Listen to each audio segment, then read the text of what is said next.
headquarters of common sense. Talk Radio. It absolutely defies belief for me that this should not even warrant a mention. Huge percentage of our population, those at least risk from COVID, having their lives blighted for decades to come, missing out not just on education but on those key moments, friendships, the socialisation and the emotional and physical development that we know they get from school. It is. It's shocking. It's as if they've been airbrushed out.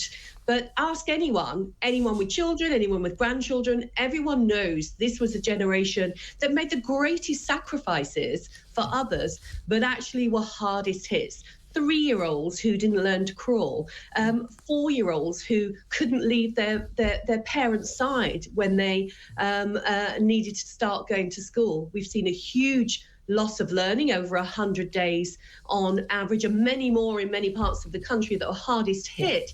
And that huge plummeting of mental health, which, again, we know it's with us, it's reality, but no mention as yet in these draft terms of reference. I mean, it is absolutely extraordinary when so many were involved. And this is it. It wasn't just about missing lessons at school. It was missing huge parts of their normal development.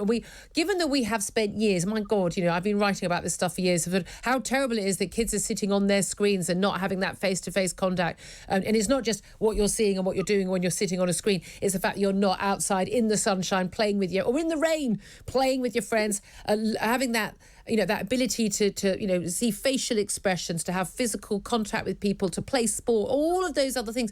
And we literally made it illegal. It was a criminal offence to allow your child to do those things. That's right. And they, for some reason, don't think that's worth mentioning. So playgrounds were locked, big signs on them saying do not use. And what we saw throughout is, again, telling, if you look at the draft terms of reference, very much children being an oversight, a bit of an add-on. We talked about an hour for exercise. Well, kids don't go out for exercise for an hour. They go out to play.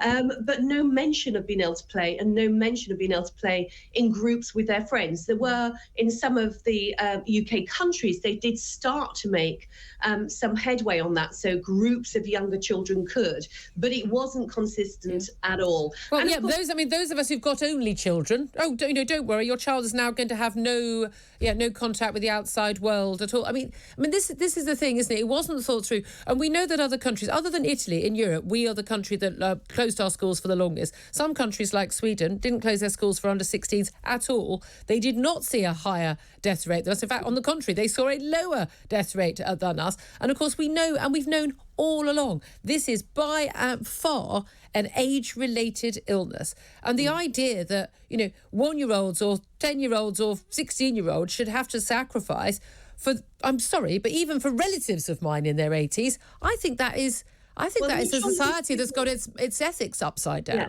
There were choices to be made, and there was a dreadful moment where we chose pubs and theme parks over children going to school. But the impact of that was also that actually when they weren't in school, they weren't seeing the people who could tell if things were going wrong. Yeah. Referrals plummeted. We've seen an increase in children going into care, some horrendous and tragic incidences which we know about with young children that were both harmed and sadly killed during that period. And what we're seeing throughout is really a generation of children who will now struggle to make up for that time. It's a part of their childhood. And let's remember that, time is very different for children. Yeah. If you're 3 or 4 and you've been in lockdown for 2 years, then that's all you remember. Yeah. It just wasn't seen through the lens of the child. And the inquiry needs to recognise that and prepare and make changes for any emergency of this kind that might happen. We never do it again. And of course, if you remember, Whitty and Vallance at press conferences, they were very, very clear. There was no need to shut. I remember this so vividly in March. I always campaigned against schools being closed. In 2020, they said we shouldn't close schools. It would have marginal impact, if any.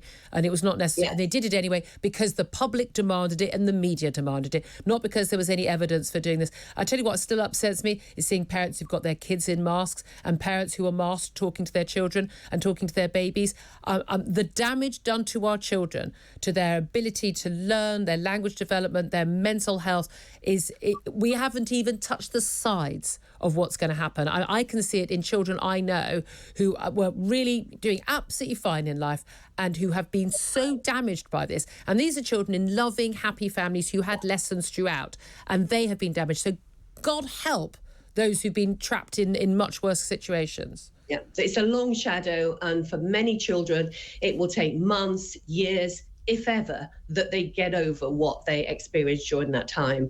And along the choices we made were also things around preparing schools to actually be able to open, the ventilation, the ability to be able to take over neighbouring buildings, the ability to be able to bring others in. Many of the things that a lot of people were speaking out about at the time. Well, actually, it's good to have choices in some of these situations and choices that work in the interests of children. Yeah, I'll tell you what, I'm never locking down again. My child is never going to be banned from school again. I will just have her absolutely at the school no matter what. And I vow every other parent should say exactly the same.